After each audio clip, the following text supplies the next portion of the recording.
Hemos visto ya 2 predicaciones que nos han dado. La primera predicación nos decía que para poder nosotros construir una fe resistente, porque ¿quién no quiere tener una fe inquebrantable aquí? ¿Queremos una fe inquebrantable? Yo quiero una fe inquebrantable. Decía David que lo primero que necesitamos para tener una fe inquebrantable es que nuestra base sea Jesucristo. Solamente si la base de mi fe es Jesús, entonces mi fe va a ser inquebrantable. Cualquier otra manera, cualquier otra forma no va a funcionar. Ahora, si por algún motivo no escuchaste la prédica, te invito a que vayas a ccelondon.com para que la puedas escuchar, porque si me pongo a explicarla, repetiría la prédica de David. Pero si no la has escuchado, allí está. ¿Por qué? Si yo quiero una fe inquebrantable, el primer requisito es que Jesús sea mi base. Esa fue la primera prédica. La segunda prédica que nos compartió David, ¿qué decía? Decía que una vez ya tenemos a Jesús como nuestra base, entonces nosotros podemos empezar nuevamente a construir. ¿A construir qué? ¿Qué puedo empezar a construir una vez Jesús es mi base? Puedo empezar a construir mi vida, mi familia, mis finanzas, mis emociones, mi mente. Puedo empezar a construir una vida nueva en Él, ¿cierto? Muy bien, y esas 2 prédicas, una vez más, repito, si esta segunda prédica no la has escuchado, yo te invito a que la escuches porque estaba muy buena. La semana pasada salimos todos contentos, muy llenos de la presencia de Dios, la prédica preciosa, y el mensaje pues es muy claro. Yo salí con ganas de querer construir mi vida en Jesús, no sé tú. Entonces el tema de hoy es la tercera parte de esta serie de prédicas y lo que hoy vamos a ver es, vale, Jesús es la base. Una vez Jesús es la base, puedo construir mi vida, mi familia, mis finanzas, todas las áreas de mi vida. Hoy vamos a ver cómo puedo yo hacer que Jesús sea mi base. Porque en teoría es muy bonito, sí, que Jesús sea la base, pero ¿cómo lo pongo? Yo no, David la semana pasada cogía el cosito lo puso aquí, se paraba encima y en realidad pues ojalá fuese así de fácil, ¿verdad? ¿Cierto? Entonces, ¿qué es lo que yo tengo que hacer para que Jesús sea mi base? Y vamos a pensar por un momento en términos humanos. Cuando tú construyes, ¿alguien aquí ha visto o ha estado cerca de una construcción? Que levante la mano. Ok, vale, varias personas han visto o han estado cerca de una construcción. Uno alcanza a ver qué es lo que están haciendo. ¿Es verdad que cuando construyen lo primero que hacen es el techo, lo dejan ahí para luego ponerlo encima? ¿Qué es lo primero que construyen? ¿Qué es lo que más tiempo tarda en construirse? ¿Sí? Hay veces que uno ve las construcciones, yo he pasado al lado de lotes, como se llaman, que están construyendo y uno pasa un día, 2 días, un mes, 2 meses y uno dice, no, aquí no están haciendo nada, estos están pasándola rico y cobrando salario, parece que no estuvieran haciendo nada. Pero luego cuando miras han hecho cosas muy profundas y uno es como, wow, ¿para qué sirve eso? El que no sabe, ¿cierto? Pero en realidad, si una estructura es muy alta, necesita bases ¿cómo? Muy profundas. Entonces sí sabemos un poquito de construcción, ¿verdad? Si una estructura es muy pesada, las bases tienen que ser fuertes y anchas, es verdad, ¿cierto? Bueno, yo de verdad que sé poquito de esto, así que puedo estar inventando, pero sí sé que necesita bases muy firmes y que el secreto de la estructura está en esa base. ¿Vale? Entonces, nosotros tenemos una visión. Esa visión es hacer de Jesús nuestra base, ¿verdad? Nosotros tenemos un objetivo, una visión más allá de una vez Jesús es mi base, yo voy a construir. Hoy necesito empezar a implementar esa estrategia. ¿Cómo lo hago? ¿Qué es el primer paso?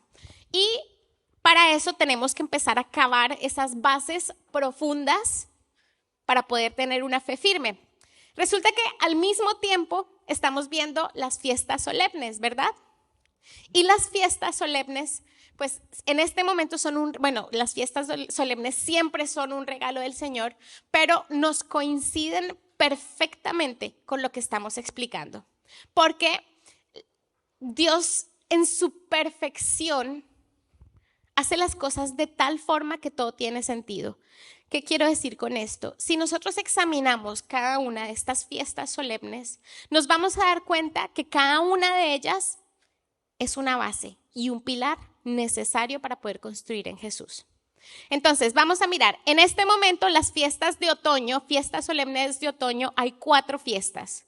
Las otras 3 quedan, ¿cuándo? En septiembre, ¿vale? Las de septiembre las veremos en septiembre, pero ahora nos vamos a enfocar en estas fiestas solemnes de otoño y son 4. Cada uno de estos es un pilar que yo necesito fortalecer, entender, abrazar y hacer propio para poder edificar mi fe en Jesús. ¿Estamos? Muy bien, vamos a ver, ¿cuál es el primer pilar? ¿Qué es lo que estamos celebrando ahora mismo? La Pascua, perfecto. Entonces, la Pascua, vamos a ir viéndola hoy, porque hoy vamos a empezar con ese primer pilar. Por esa razón, hoy vamos a estar hablando una vez más de lo que es la Pascua y cómo esa Pascua es nuestro pilar principal. Y lo que la Pascua significa es Jesús me salva. ¿Qué significa? Yo quiero que lo digamos con todo el corazón, con toda la fuerza. ¿Qué significa?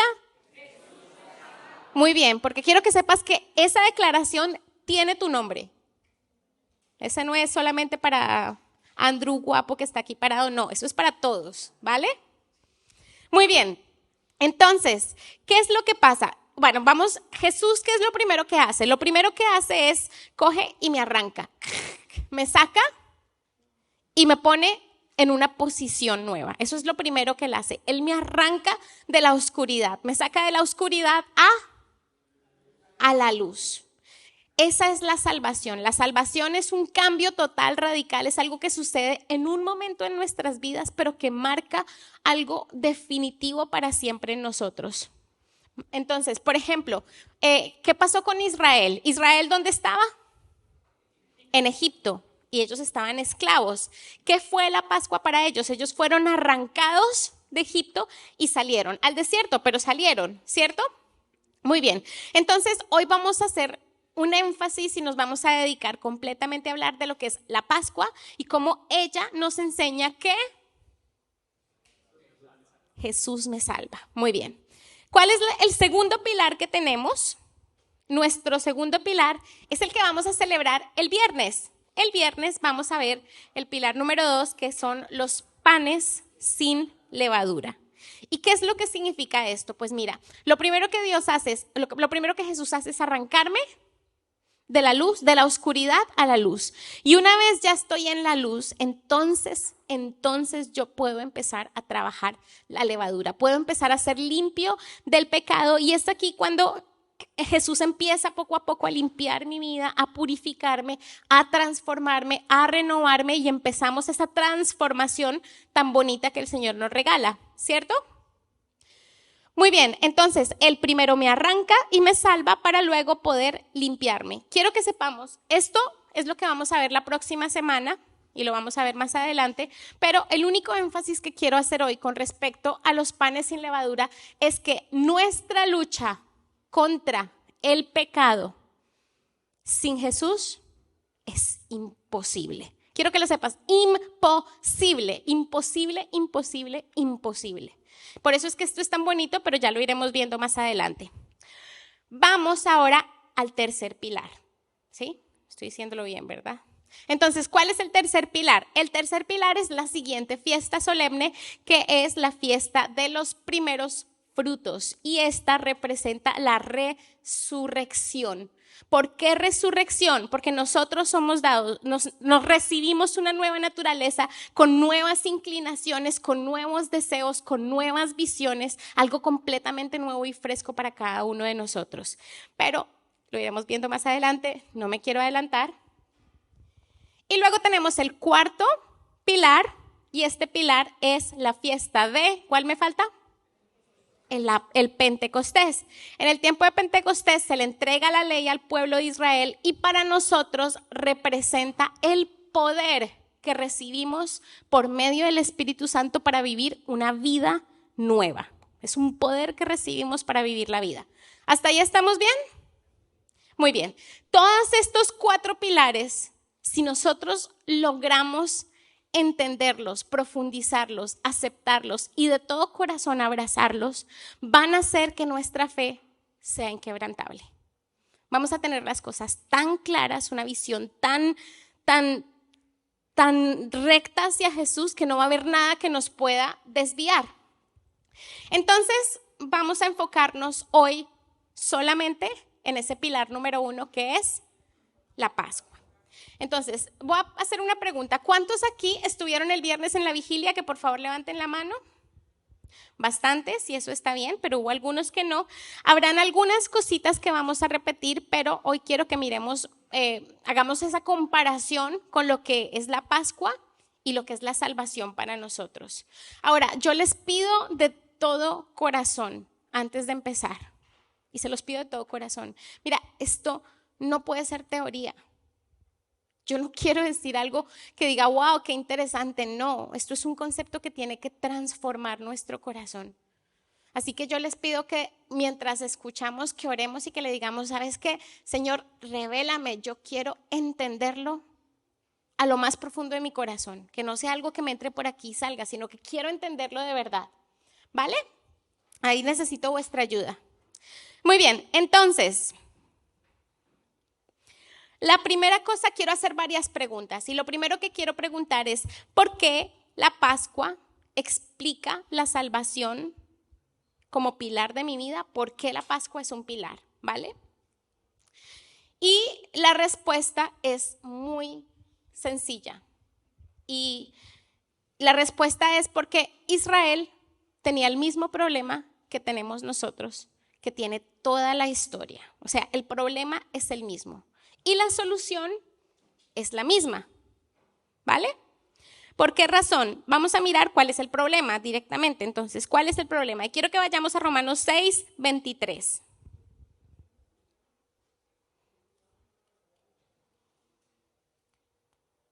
Y Romanos 6, 23 nos dice, este versículo yo sé que todos en algún momento lo hemos escuchado. Dice, porque la paga del pecado es... Muy bien, vamos a hacer ahí un stop, quiero que lo pensemos bien. ¿Cuál es la paga del pecado?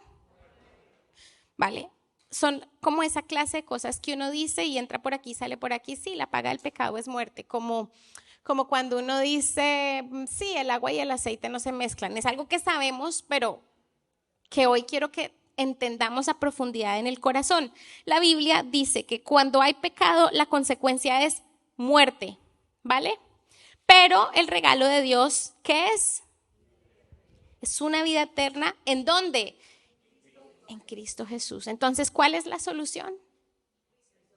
Muy bien, entonces, ¿cuál era el problema que tenía Israel? El problema que tenía Israel era el pecado. ¿Y la solución fue? Bueno, en ese momento la solución fue un cordero, pero ya vamos a ir poco a poco, quiero que lo veamos con calma y vamos a ir explicando. Entonces, ¿qué es lo que pasa? Que la Pascua narra una liberación impresionante. A mí me encanta, he estado mucho tiempo trabajando con los niños en PKPC y es una de las historias más bonitas para contarles a los niños, porque tú cuando les cuentas a los niños, mira, y ellos estaban cautivos y entonces Dios puso una plaga de langostas y los niños, ¡wow! Una plaga, ¡wow! Te imaginas, los niños se asombran y a mí me encanta ver esa capacidad que tienen los niños para asombrarse. Porque hoy a veces les decimos a los adultos, no, mira, hubo una plaga. Ah, vale, una plaga. Ajá, una plaga. Oye, una plaga. Algo que no hubiera sucedido de otra manera. Estamos hablando de cosas milagrosas, cosas impresionantes. La salvación del pueblo de Israel fue algo impresionante. ¿Tú te lo imaginas? ¿Tú te imaginas las cosas que pasaron en ese tiempo? Una plaga de oscuridad donde nadie veía más allá de 1 metro de distancia. Algo impresionante, jamás visto. O sea, lo que ellos vivieron fue algo ¡wow! Y me gustaría que hoy como niños nos asombremos pensando en lo que ellos tuvieron que vivir y cómo fue esa experiencia. Pero al mismo tiempo, nuestra experiencia de salvación es algo igualmente asombroso, es algo igualmente impresionante, si nosotros lo vemos correctamente. ¿Vale? Bueno, entonces, ¿por qué la Pascua explica la salvación como pilar? Porque Israel fue salvo por la mano poderosa de Dios. Y nosotros necesitamos ser salvos por la mano poderosa de Dios. El problema era exactamente el mismo. Muy bien, entonces, ¿por qué estaba Israel cautivo? Tú te preguntas por qué estaba Israel cautivo, ¿por qué estaba Israel esclavo en Egipto? ¿Por qué razón ellos eran esclavos? ¿Alguien sabe por qué eran esclavos en Egipto? ¿Por qué? Dilo sin miedo, no pasa nada. Muy bien, por desobediente. ¿Y eso cómo se llama? Muy bien. Entonces Israel estaba esclavo, ¿pero por qué? Por el pecado. La simple razón por la que ellos estaban esclavos era por el pecado. ¿Y qué es lo que decía la Biblia en el versículo que vimos antes, que era la paga del pecado? Muy bien. Entonces, hoy en día, pues nosotros tenemos el mismo problema. Ahora, ¿por qué razón entender la salvación es tan importante? ¿Por qué es importante entender la salvación? Y a mí me gustaría que nos pusiéramos en los zapatos del pueblo de Israel por un momento. ¿Tú sabes cuántos años estuvo Israel esclavo de Egipto? Muchísimos. Tantos años que la generación que estaba viva, ninguno de los que estaban viviendo en ese entonces vivió el momento en el que fueron cautivos. ¿Sabes lo que eso significa? Exactamente. Estamos hablando de una generación que nació cautiva. Y cuando una generación nace cautiva, ¿qué es para ellos la libertad? No tienen ni idea. Yo me imagino, me pongo en los zapatos de este pueblo y yo creo que ellos no sabían lo que era la libertad. ¿Por qué? Porque nunca habían sido libres. Nunca habían sido libres. La máxima expresión de libertad que ellos conocían era ver la vida de los residentes de Egipto, que en esa época eran libres, pero ninguno de ellos había experimentado, ni sus padres lo habían vivido. Llevaban generaciones de esclavitud. ¿Cómo crees que se sentían ellos? ¿Tú crees que ellos se sentían esclavos? Entonces son cosas que quiero que pensemos un poquito. Entonces, ¿por qué es importante? ¿Por qué es tan importante entender la salvación? Porque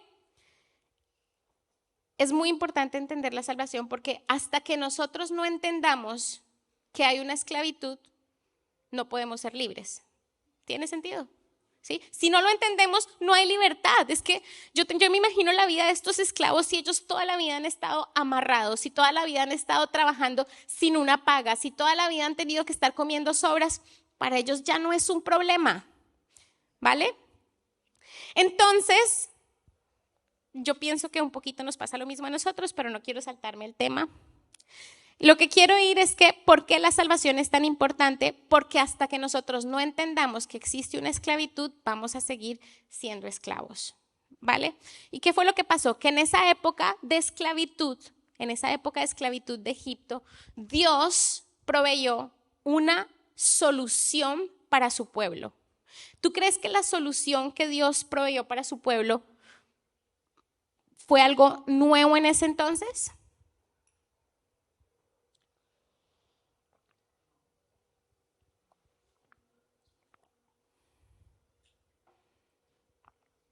¿Sí o no? ¿Qué creéis? Yo creo que no. Era nuevo para Israel, pero yo no creo que no era algo nuevo. ¿Sabes por qué? Porque esto que les estoy diciendo en Romanos 6:23, que dice que la paga de la muerte, del pecado es la muerte, más la dádiva de Dios es vida eterna, es una ley espiritual. Ay, otra vez Juliana con las leyes espirituales. Sí. Me encantan las leyes espirituales, no puedo evitarlo. Y sé que hay muchas personas que no me han escuchado, pero yo siempre digo y siempre hablo de las leyes en general, y siempre lo comparo con lo mismo. La ley de la gravedad, que dice que si yo suelto esto, ¿qué pasa? ¿Hay alguna forma en la que yo lo pueda soltar y quede levitando aquí? Si yo digo, yo no creo en la gravedad y lo suelto, ¿va a levitar? No, no hay manera. ¿Por qué? Porque es una ley y las leyes se cumplen sí o sí. ¿Vale? Pues esto que les he leído, que la paga del pecado es una ley espiritual. Es una ley espiritual y las leyes espirituales se cumplen sí o sí. Y quiero que veamos un poquito de esto. Voy saltando por los versículos, pero Génesis 2, 17. Aquí nosotros estamos hablando de Génesis, cuando Adán y Eva pecaron por primera vez, ¿vale? Cuando Adán y Eva, le pido perdón a Multimedia porque sé que estoy saltando de versículos, que me tengan paciencia, pero seguro que los encuentran. Entonces en Génesis 2:17 es cuando Dios le dice a Adán y Eva cuáles son los pequeños límites que les puso cuando los pusieron en el jardín del Edén. Mira, todo esto es tuyo, tú la vas a pasar bien, disfruta de todo, solo te pido una cosa, dijo Dios. ¿Qué es? Vamos a leer todos juntos. ¿Qué dice? Más del árbol. No, espera, que estamos muy descoordinados y empecé yo mal. Vamos todos juntos, 1, 2 y 3. Pero del árbol del conocimiento del bien y del mal no comerás, porque el día que de él comas, ciertamente morirás. ¿Cuál era la consecuencia? ¿Cuál fue el problema? ¿Cuál fue el problema que originó la muerte? ¿Cuál fue? Una desobediencia. ¿Y la desobediencia es? Eso. Entonces aquí vemos una vez más que desde el comienzo de los tiempos se cumple la ley. La consecuencia del pecado es. Y entonces, ¿qué pasó? ¿Adán y Eva murieron? Espiritualmente sí, hubo una separación de Dios porque es lo que hace el pecado en nuestra vida, nos aleja de Él, pero físicamente también tenía que haber una muerte, porque es que la ley lo demanda. La ley demandaba que por el pecado debía haber un derramamiento de sangre. Y entonces, ¿qué murió? Un corderito, ¿sí? Porque cuando Adán y Eva pecaron, lo primero que hicieron fue esconderse. ¿Y qué hizo Dios? Dios mató a un corderito, que muchas veces no nos damos cuenta de eso, y con la piel del corderito les hizo ropas y los cubrió, ¿cierto? Entonces, ¿qué es lo que nos muestra eso? Que ahí hubo un sacrificio, hubo una muerte que permitió que a pesar de todo Adán y Eva pudieran seguir vivos. Ellos en ese momento se escondieron porque es el efecto que tiene el pecado delante de nosotros. El pecado nos hace apartarnos de Dios, nos aleja de Dios completamente. Y cuando ellos pecaron enseguida querían esconderse, pero Dios trajo la solución, los cubrió y murió un corderito cuya sangre permitió que ellos pudieran continuar, ¿cierto? Entonces vemos que a través del tiempo se repite y se repite el mismo problema y la misma solución. El problema es, ¿y la solución es? La solución es sangre, es la muerte. Claro, la solución es Dios. En ese momento la solución va variando un poquito, la solución es la misma ahora, pero en ese entonces para Adán y Eva la solución fue un corderito. Para el pueblo de Israel la solución era un cordero. ¿Qué pasaba? Que el pueblo tenía que repetir y repetir y repetir este sacrificio constantemente. Todos los años, ¿cuántos corderitos murieron? ¿Tú te imaginas cuántos corderitos murieron? ¡Ja! ¿Cómo estarían los activistas y las ONGs ahí? Tanto cordero, no es justo. Que mueran los humanos. No, mentiras. No, se me estoy yendo la olla ya.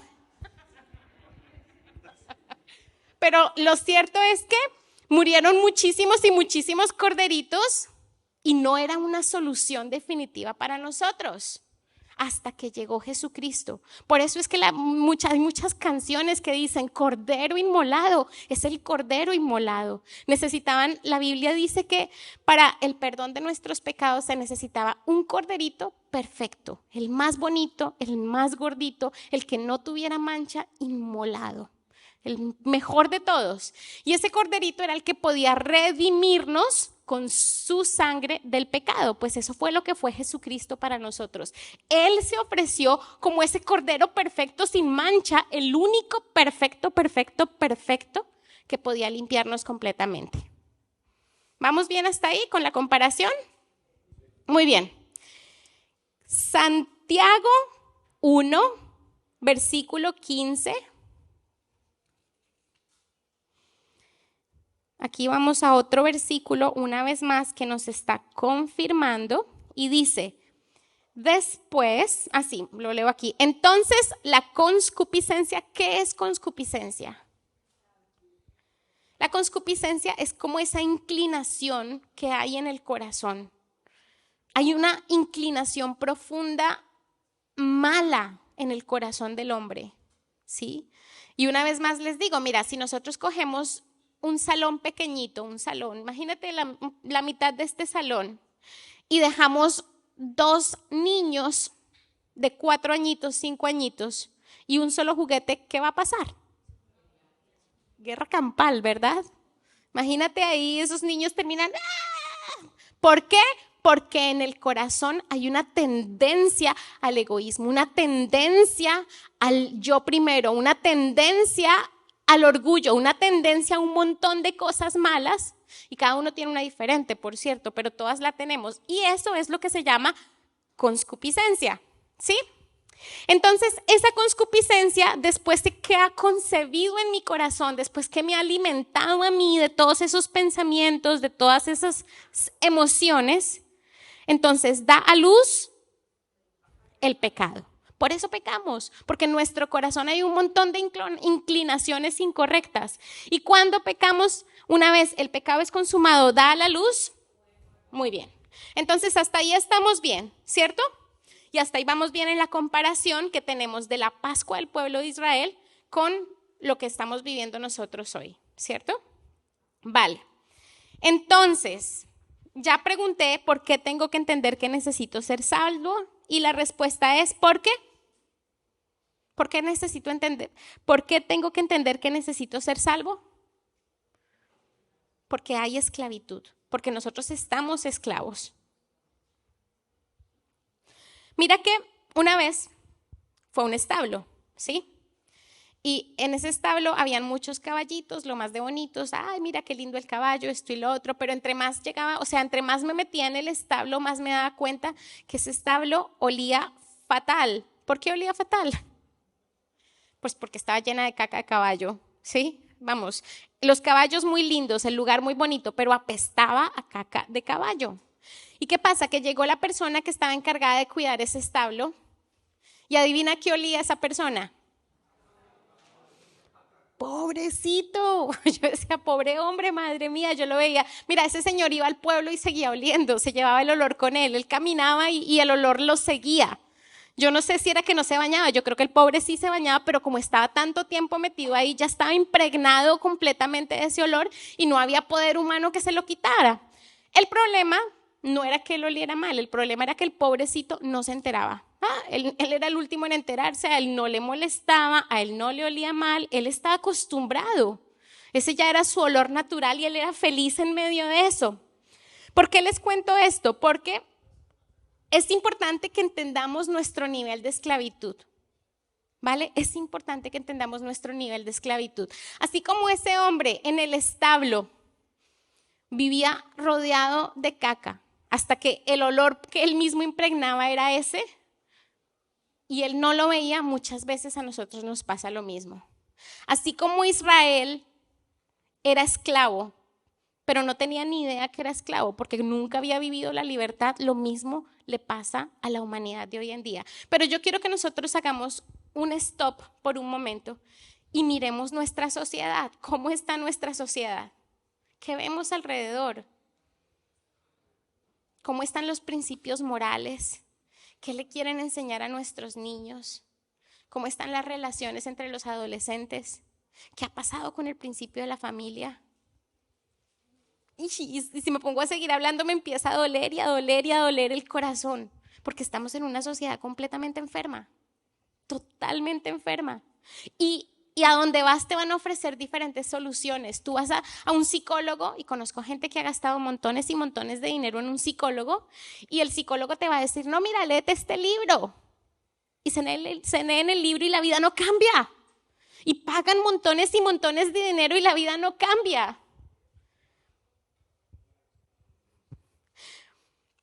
Solamente existe un libro que ha sido capaz de diagnosticar correctamente eficazmente y eficientemente la raíz de todos los problemas humanos. ¿De cuántos? Todos los problemas humanos. ¿Y sabes cuál es esa raíz? El pecado. Tú le hablas a la gente en la calle de pecado, salimos a evangelizar y les decimos, ¿alguna vez has pecado? No, pecado no, yo soy una buena persona. Pero en realidad estamos como estamos por el pecado. La raíz de todos los problemas humanos es el pecado. ¿Por qué hay familias rotas? Porque uno de los miembros o los dos miembros no supieron cumplir su pacto. Hicieron lo que no les correspondía, pasaron límites, desobedecieron su propio compromiso. ¿Por qué razón hay niños abandonados? Porque hay padres incapaces de cuidarlos y son incapaces de cuidarlos no porque no quieran, sino porque no están en capacidad de hacerlo. ¿Y por qué no están en capacidad de hacerlo? Porque hay un pecado probablemente. Porque probablemente hay drogas, porque probablemente hay resentimientos, porque probablemente hay egoísmo, hay codicia, porque probablemente hay orgullo, porque hay tantas situaciones. ¿Cuántas familias desestructuradas?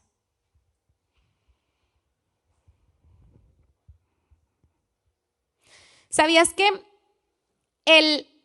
más del 80% de las enfermedades físicas, incluso físicas, tienen como raíz un pecado?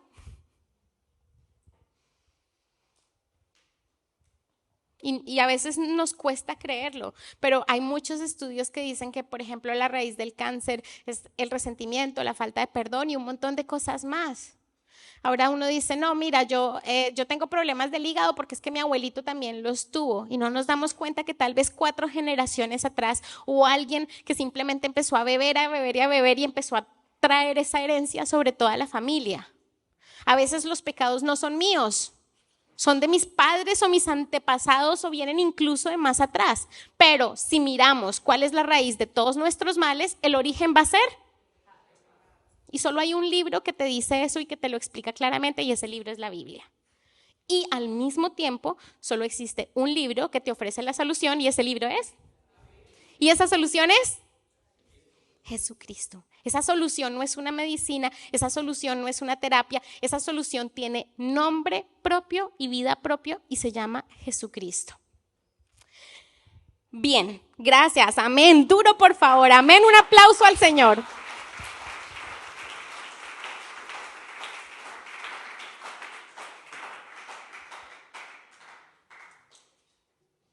Hay algunos libros que sí ofrecen buenas soluciones, pero la mayoría de ellos están completamente basados en la Biblia, valga la aclaración, ¿ok?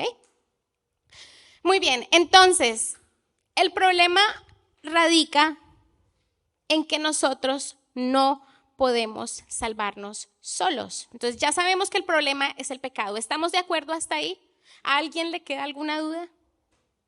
Estamos bien hasta ahí. El problema es que nosotros muchas veces creemos que podemos solucionarlo solos. Dependemos de tantas cosas, dependemos de médicos, dependemos de trabajo, dependemos de la medicina que nos dan los padres, vamos a hacer rituales religiosos, incluso cristianos, que tampoco salvan. Venimos a la iglesia incluso muchas veces pensando que esa va a ser la solución y tampoco es, porque es que la solución no es religión, la solución es Jesucristo. Bueno, muy bien, quiero que leamos Hechos 4, versículo 12.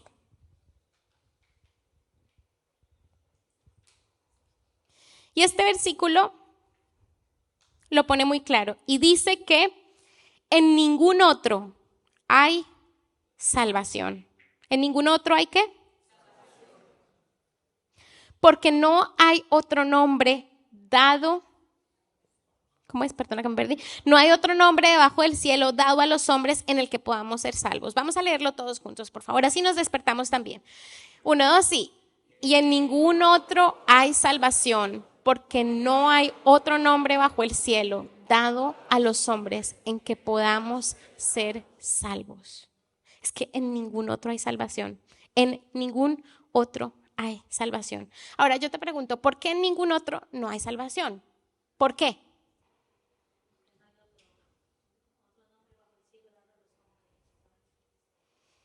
Eso dice el versículo. ¿Por qué no hay salvación? Mira, si nosotros miramos la base de todas las religiones, y lo digo con respeto, pero la base de todas las religiones es, mira, para que tu alma sea salva, tienes que hacer esto, tienes que hacer aquello, tienes que lograr esto, hay gente que mata, porque piensan que si matan se están ganando el cielo. Sí, a ese extremo llegamos. Pero la única persona que no te dice que tienes que hacer algo es Jesucristo. Él dice, tú no tienes que, tú no puedes. Él lo que te dice es, mira, aunque intentes es imposible, no lo vas a lograr. La única solución no eres tú, soy yo. Él te dice, ven a mí, yo te voy a salvar. Él te dice, cree en mí, yo tengo el camino. Y aún así nos negamos y preferimos intentarlo solitos. Qué tercos somos, ¿no les parece? Qué obstinación tan terrible, por favor, qué prepotencia tenemos. Que creemos que podemos solitos y siendo más fácil confiar en Él y teniéndolo a Él que nos dice, ven que yo te salvo, queremos seguir esforzándonos. De verdad, es que madre mía, ¿cómo somos? Muy bien, entonces Jesús es diferente porque Él no te dice tienes que hacer, Él te dice yo soy la salvación y punto. Vamos a leer Juan 14 del 6 al 7. Y Juan 14 del 6 al 7, estas son palabras de Jesús. Él mismo lo dice, él solito, con sus propios labios, él dijo, yo soy, ¿qué es él? Él dice, yo soy el camino, yo soy la verdad, yo soy la vida. Y él no dijo, mira, hay muchos caminos y yo soy uno de los cuales tú puedes tomar. Él dijo, no, yo soy el camino. ¿Cuántos caminos hay? Uno. Entonces, solamente existe un camino que puede hacer que yo me acerque al Padre. Solo existe un camino que puede hacer que cuando Dios me mira, no vea mi pecado, mi maldad, la inmundicia de mi corazón. Mira, yo puedo esforzarme toda mi vida por ser mejor persona. Hoy no voy a decir mentiras. Hoy no me voy a enfadar. En menos de una semana ya estoy frustrada porque ya me he enfadado y le he gritado a 3 personas. Pero por más que yo me esfuerce, a mí me encanta hacer esta comparación. ¿Habéis visto quién ha tenido alguna vez Converse blancos? Que levante la mano. O zapatos de tela blancos. Me fascinan, me encantan los Converse blancos. El problema que tienen es que te los pones una vez y goodbye, goodbye, goodbye. Porque nunca más vuelven a ser iguales. Entonces tú los tienes, te los pones y siempre llegan manchados y uno, otra vez me ensucié. Así somos nosotros. O sea, por más que los quieras mantener blancos, en un pispás ya te metiste en el lodo y no te diste cuenta ni cómo. ¿Y qué pasa? Uno coge y los mete a la lavadora y dice, van a salir limpios, perfectos, relucientes. No importa cuántas veces los laves, jamás vuelven a ser igual, ¿verdad que no? Pues eso es lo que nos pasa a nosotros. No hay manera en que podamos limpiar nuestra vida solos. No la hay, no lo existe. Me he perdido. Entonces Jesús es el único camino. Jesús es la verdad. ¿Por qué es la verdad? Porque es el único que es capaz de decirte, oye, tú que te crees buena persona, déjame mostrarte. ¿Tú que crees que lo has hecho todo tan bien? Déjame decirte. Él es la verdad. Cuando nosotros lo vemos a Él y vemos su belleza, su pureza, su grandeza, decimos, miércoles, mírame cómo estoy, madre mía. Y necesitamos esa verdad. A veces las verdades no nos gustan, la gran mayoría de veces no nos gustan, pero son necesarias. ¿Sí? Entonces, Él es la verdad porque Él me muestra mi fracaso, mi debilidad, mi vulnerabilidad, mi incapacidad y lo más bonito, mi necesidad. Y cuando me muestra mi necesidad, Él provee la salida. Un aplauso para el Señor, que es tan lindo.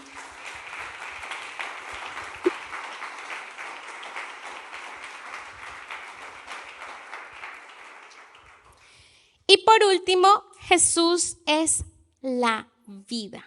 La vida. ¿Por qué Jesús es la vida? Porque cuando el pueblo de Israel tenía que morir y todos los primogénitos fueron condenados a morir, un corderito hizo que la muerte pasara por encima de sus hogares y que esos primogénitos no murieran. Jesús es la vida porque cuando cae ese juicio de muerte de pecado sobre nuestra vida, viene Jesús y muere por mí, derrama su sangre y la muerte pasa por encima mío y a mí no me pasa nada. No porque yo sea digna, sino porque ya cuando Dios me mira dice, ay, mira, ahí está Jesús. Y uno mira, ahí está Jesús. Y Dios dice, este es mi hijo amado en quien tengo complacencia. Qué bonito, ¿tú te imaginas eso? Que cuando tú llegues al cielo y Dios te mire, Dios no va a ver a Caterine, Dios no va a ver a Sebastián. Dios va a decir, Jesús, este es mi hijo amado en quien tengo complacencia. ¿Por qué? Porque su sangre está sobre tu vida. Si está sobre tu vida. Ay, qué bonito, me emociono. Entonces, Jesús es la vida. Espera que quiero compartir un versículo que no sé dónde lo tengo.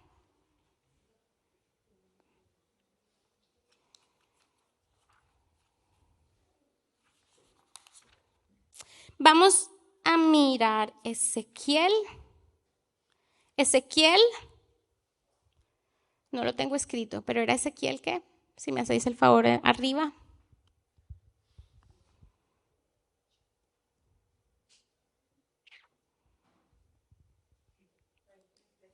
Yo sé que lo vais a encontrar. Ezequiel 36, 26 y 27. Mira lo que es la salvación. Mira lo que es la salvación. Dice, os daré un corazón nuevo y pondré espíritu nuevo dentro de vosotros. Y quitaré de vuestra carne el corazón de piedra y os daré un corazón de carne. Óyeme, qué bonito es esto. Esto no significa, la Biblia no dice, mira, Jesús viene y Él te va a motivar y te va a dar las fuerzas para hacer lo que tienes que hacer. No, Él dice, Él va a arrancar tu corazón malo.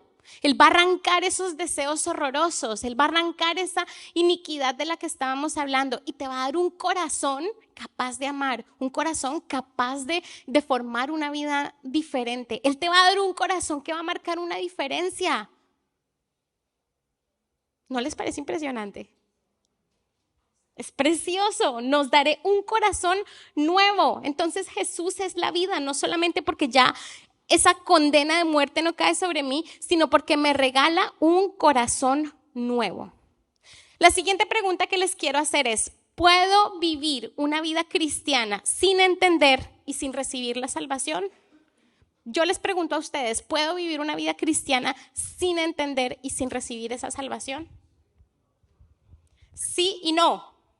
Sí y no. Sí, porque hay desafortunadamente, muchísimas personas en las iglesias que viven sin entender y sin vivir esa salvación. Y esas son personas que llegan a la iglesia, que quieren asistir, que están los domingos, que incluso pueden llegar a servir, pero que en su corazón no lo han entendido a plenitud. Y entonces el día de mañana, cuando llega una prueba, no pueden soportarlo, porque no tienen la base firme. El día de mañana, cuando se enfrentan ante una situación, se les cae el mundo encima. Ah, no, si es que la vida cristiana no sirve para nada. Dios no ha estado conmigo. Y se van enfadados con Dios. ¿Pero por qué? Porque no tuvieron esa base clara. ¿Y sabes qué es lo que pasa cuando tú no tienes esa base clara? Y quiero que escuches muy claramente lo que te voy a decir, porque esto es súper importante. ¿Sabes por qué terminan frustrados? Porque cuando yo no tengo la salvación clara y no la he vivido, invalido a Jesús en mi vida. Y te lo repito una vez, si la salvación no está clara, invalidamos a Jesús en nuestra vida. Jesús se convierte en un sin sentido, sin capacidad, porque Jesús no puede obrar donde no hay fe. Él es un caballero.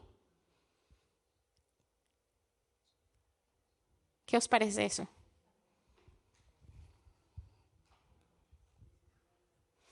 Impresionante, ¿verdad?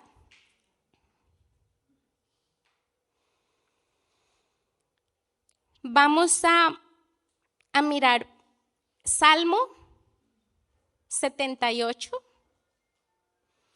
Y Salmo 78, una vez más, es un relato de lo que estaba viviendo Israel en Egipto, ¿vale? Sabemos que Israel fue arrancado de la esclavitud a el desierto para estar en libertad.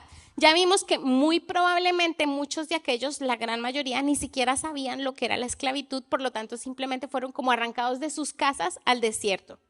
¿Sabéis qué pasó en el desierto cuando Israel empezó a caminar? Que Israel empezó a quejarse. Ay, no, pues que mira tanta arena. Ay, qué pereza. Ay, el maná. Ay, qué pereza, todos los días la misma comida. ¿Te da pereza todos los días la misma comida? Cuando no hay nada más. Pero yo me imagino que ellos en Egipto no comían delicias impresionantes, mas sin embargo se aburrían del maná, se aburrían de la arena, se aburrían del desierto y empezaron a quejarse. ¿Y en contra de quién se volvieron? ¿En contra de quién se volvieron? ¿De quién? ¿De quién? Eso es para despertarlos un poquito. Se volvían en contra de Dios. Pero tú que nos sacaste, ¿por qué nos sacaste? Para que pereciéramos aquí en el desierto. Pero tú, mira, qué fuerte, empezaron a quejarse en contra de Dios. Y entonces mira lo que dice el Salmo 78, 21, 22. Por tanto, oyó Jehová y se indignó. Óyeme, que Dios se indignó. ¿Pero por qué se indignó Dios? Vamos a ver. Dice que se encendió el fuego contra Jacob y el furor subió también contra Israel, por cuanto no habían creído a Dios ni habían confiado en su salvación. Ellos no habían confiado en su salvación. El problema de Israel era que Israel no entendía su salvación. ¿Por qué no entendían su salvación? Por la misma razón por la que a nosotros nos cuesta entenderla, porque muchas veces no somos conscientes de la esclavitud. Como nunca hemos sido libres, no entendemos la esclavitud. Cuando nos sacan de la esclavitud, no la valoramos porque no la entendemos. Eso le pasó a Israel y es lo que nos pasa a nosotros constantemente. Y entonces yo quiero que veamos un poco lo que estaba viviendo Israel en ese desierto en el día a día. ¿A Israel le faltaba comida? Y ese maná salía de florecitas. ¿De dónde venía el maná? El maná era una provisión sobrenatural. Ese maná era un milagro. Pero Israel lo veía como un milagro. No lo veían como un milagro. ¿Qué pasaba con los zapatos del pueblo de Israel? Jamás se gastaron por años y años y años de uso. ¿Y tú crees que a Israel le pareció raro? Ni se enteraron que no se le gastaban los zapatos. ¿Sabías que de noche en el desierto hace mucho frío? ¿Y qué pasaba con Israel? Había una columnita de fuego que salía en la mitad y los mantenía calentitos, ricos, cómodos. Ahí ellos dormían bueno. Y cuando uno está en el desierto y hace mucho calor, porque en el desierto tiene que hacer mucho calor, en las películas muestran que se ven hasta espejismos de la sed. ¿Qué pasaba con Israel? Israel tenía nubes que lo protegían y le daban frío. ¿Pero Israel lo veía? No, Israel no era consciente de lo que estaba recibiendo. Israel solo vio, me arrancaron de Egipto y ahora mira cómo estamos, siempre la misma comida, siempre la misma situación. ¿Y sabes qué pasa, familia? Que nosotros muchas veces nos pasa lo mismo. Estamos aquí sentados donde estamos y estamos, ay Señor, pero es que llevo años pidiéndote un marido y todavía no me lo das. Señor, pero es que cuánto tiempo pidiéndote un trabajo y aquí estoy. Señor, pero mira mi situación, pero es que me falta esto, pero es que llevo un coche, quiero un coche y no me lo das. Y no nos damos cuenta de la protección tan impresionante que tenemos. Y no valoramos la salvación tan grande que nos está dando Dios. Hoy yo quiero que miremos al cielo y analicemos la salvación que Dios nos está dando. Era para que el pueblo de Israel estuviera saltando en un pie de alegría. Era para que por la mañana se levantaran y dijeran, ¡yeah! Hoy tenemos maná. Era para que miraran sus zapatos y dijeran, mira, zapatos nuevos todos los días. ¿Y nosotros? ¿Estamos valorando la salvación en nuestra casa? ¿Estamos valorando lo que tenemos por delante? ¿Estamos valorando que podemos conocer a Jesús y recibir ese perdón? ¿Estamos valorando el corazón nuevo que está disponible para nosotros?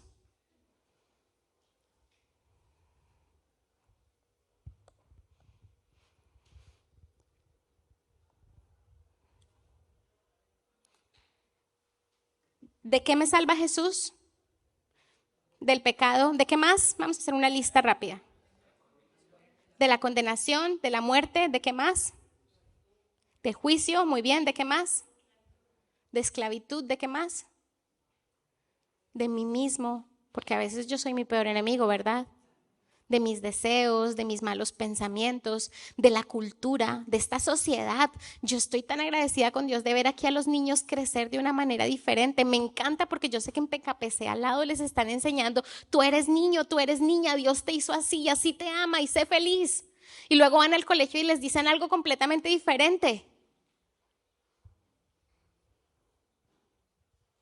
Dios nos salva de la sociedad, Dios nos salva de la tendencia familiar. ¿Te has dado cuenta que tenemos tendencia a repetir los mismos pecados de nuestros padres? Ay, que el tatarabuelo se peleó con toda la familia y ya no se hablan. Ay, pero es que el abuelo también y es que los padres también. Y pa' ahí vamos, para allá vamos si no lo rompe el Señor. Es que nos libra de repetir las mismas herencias de maldición. Nos libra de la incapacidad de elegir bien. Ay, para mí eso es un descanso tan impresionante. ¿Sabes que una de las cosas más difíciles que tiene que hacer el hombre es tomar decisiones? Uy, cuando tenemos que tomar decisiones difíciles nos dan dolores de cabeza. Ahí piense, Señor, ayuda, ay, ¿qué hago? ¿Qué hago? Y luego elegimos mal. Pero hoy podemos decirle, Señor, ¿qué hago? Y Él nos va a dar dirección si queremos recibir.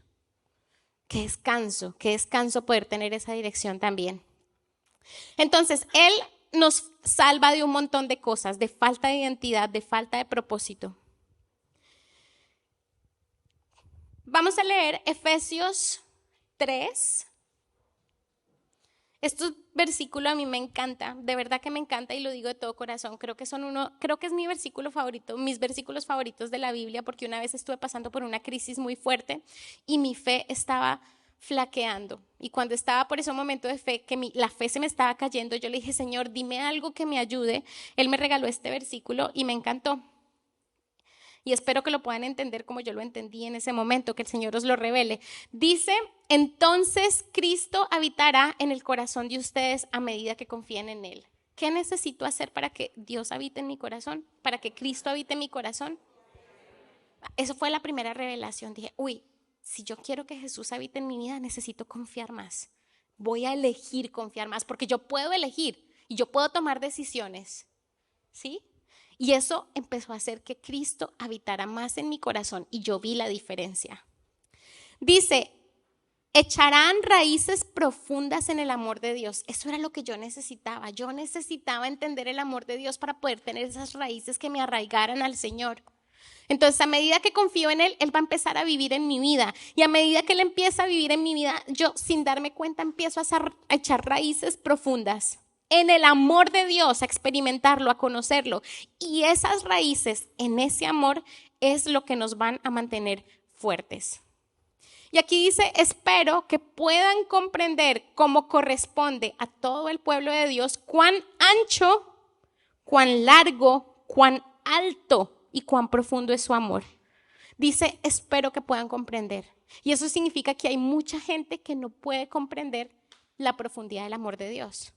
Eso significa que hay mucha gente que entiende un poquito, pero coge y se esconde en una esquina y ya, con esto de salvación es suficiente, no necesito más amor.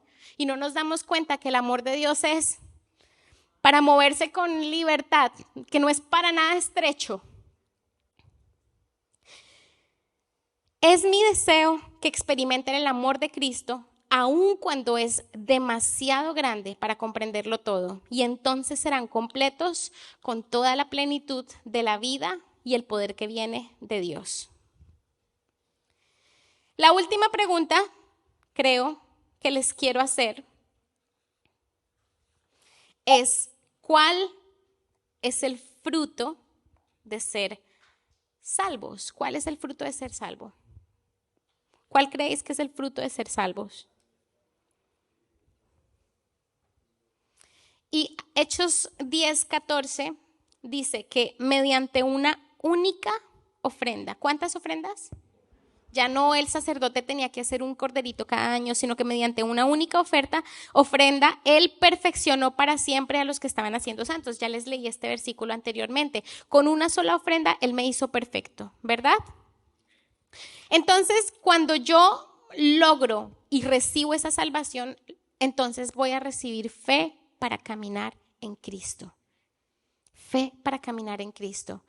Mira, yo lo voy a decir con todo el respeto del mundo, pero si a mí se me acerca, qué sé yo, digamos alguien que no se vaya a ofender, si a mí se me acerca Lisandro, que lo tengo ahí, y me dice, Juliana, mira, salta que no te va a pasar nada. Y yo voy a decir, uy, ¿pero por qué?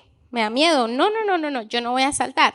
Pero si viene mi esposo y me dice, amor, salta, que no te va a pasar nada, yo voy a saltar. Es mi marido, yo le creo. ¿Me entiendes? Yo le creo, yo lo quiero y yo sé que él me quiere. Qué malos sois.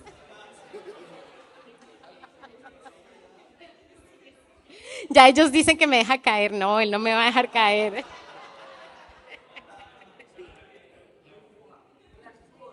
Si él me dice salta, yo salto porque yo sé que él me quiere y me va a sostener. Yo creo en él. Yo no lo haría con Lisandro porque no tengo la confianza suficiente con él para ello. ¿Me hago entender?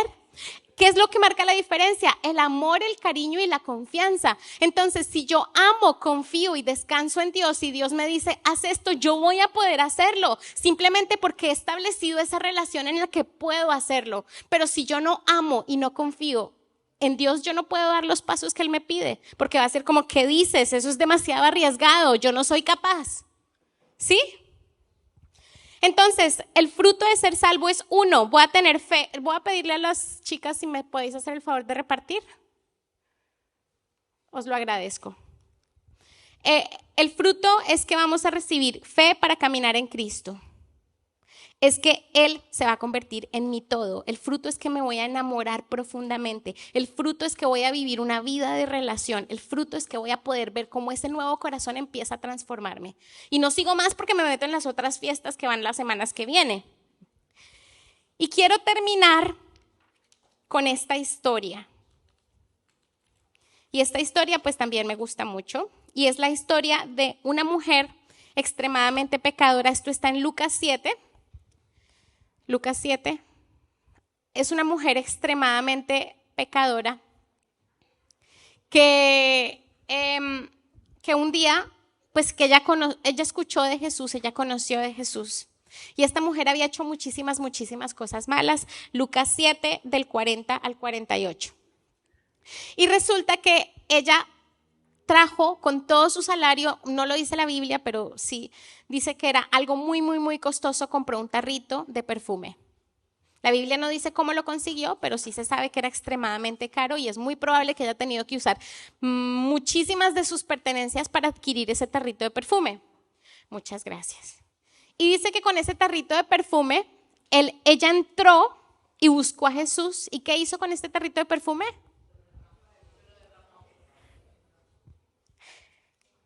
Lo derramó sobre los pies de Cristo. Y cuando ella estaba haciendo eso con sus propios cabellos, ella secaba los pies de Jesús, ¿sí? Para que no escurrieran. Y eso pues hacía que todo oliera muy rico, era un olor súper agradable.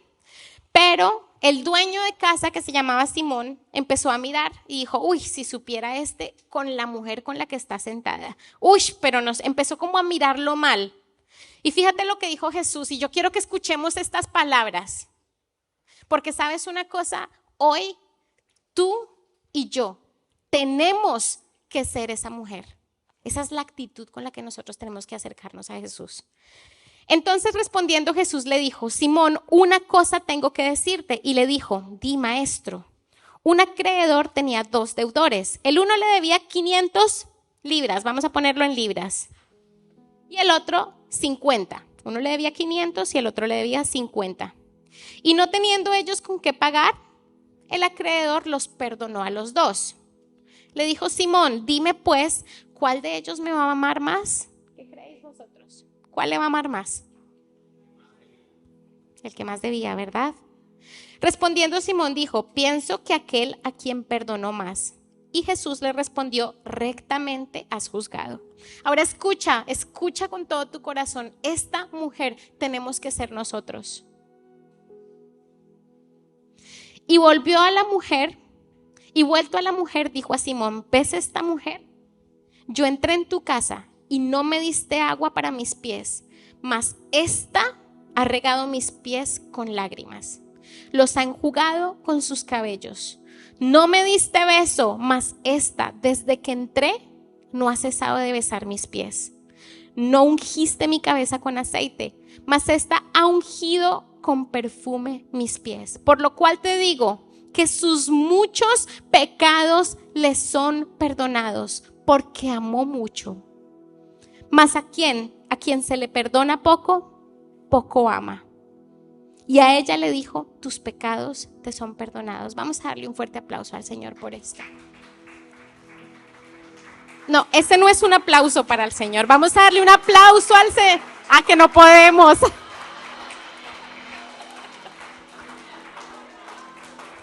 Sí, tenéis toda la razón. Con la copita en la mano no podemos aplaudir. Pero escúchame.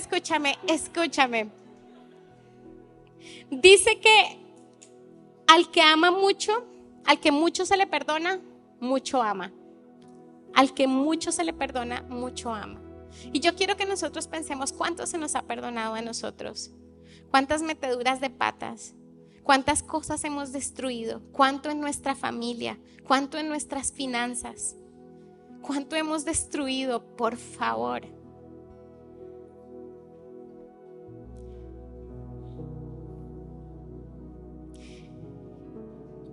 Y para que todas esas cosas fueran limpias, Él tuvo que morir. Y me duele hasta decirlo. Saber que lo que me correspondía a mí, lo pagó Él. Saber que en mi vida he hecho tanta destrucción, tantas malas decisiones, tantas equivocaciones. Pero hoy, una puerta que se llama Jesucristo nos da una nueva oportunidad. ¿Y quiénes somos nosotros? ¿Vamos a ser como Simón, que vamos a mirar por encima del hombro? ¿O queremos ser como esa mujer que dice, Jesús, yo te doy mi todo, yo derramo mi corazón delante de ti? Porque una salvación tan grande no la puedo desperdiciar. Nadie me ha amado como tú me has amado. Esa mujer lo sabía. Nadie la ha amado como Él la había amado. Nadie te ha amado a ti como Él te ha amado. Nadie ha pagado por ti lo que Él ha pagado. Y no importa si tal vez no conocemos el significado de la libertad. Tal vez como el pueblo en Egipto no sabemos lo que es ser esclavos. Pero tenemos una promesa. No sabemos lo que es ser libres, pero tenemos una promesa de un nuevo cielo, una nueva tierra. Y tenemos que caminar hacia ella.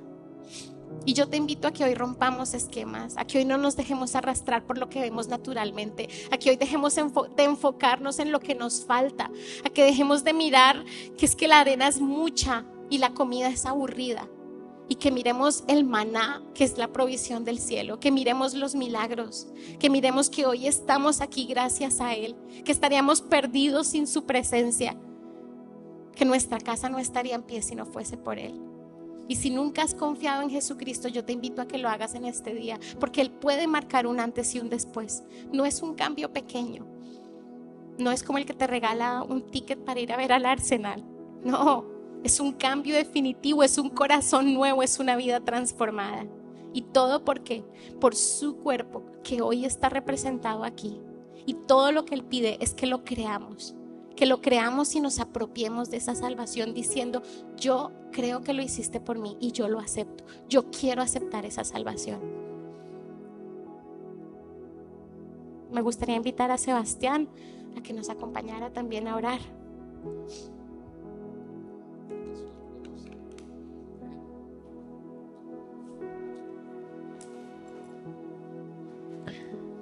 Señor, te damos gracias por este pan y este vino, Señor. Lo traemos delante de ti en agradecimiento. Tu palabra dice que tú lo bendijiste en tu nombre, que tú lo bendijiste, Señor, y hoy lo bendecimos en el nombre de Jesús, Señor. Declaramos, Señor, que ese es el símbolo, sino uno de los más importantes, Señor, que marcan nuestra salvación, que hablan acerca de un cuerpo que fue entregado en la cruz, un cuerpo que se entregó a sí mismo para que fuese el único sacrificio que necesitásemos y por ende fuéramos libres. Gracias por esa sangre que marcó nuestro corazón, esa sangre que perdona pecados, esa sangre que saca todo pecado de nuestras vidas y hace que tu mirada, que el ángel de la muerte pase por mi casa y no vea mi error, mas vea tu misericordia y vea tu perdón, Dios, Señor.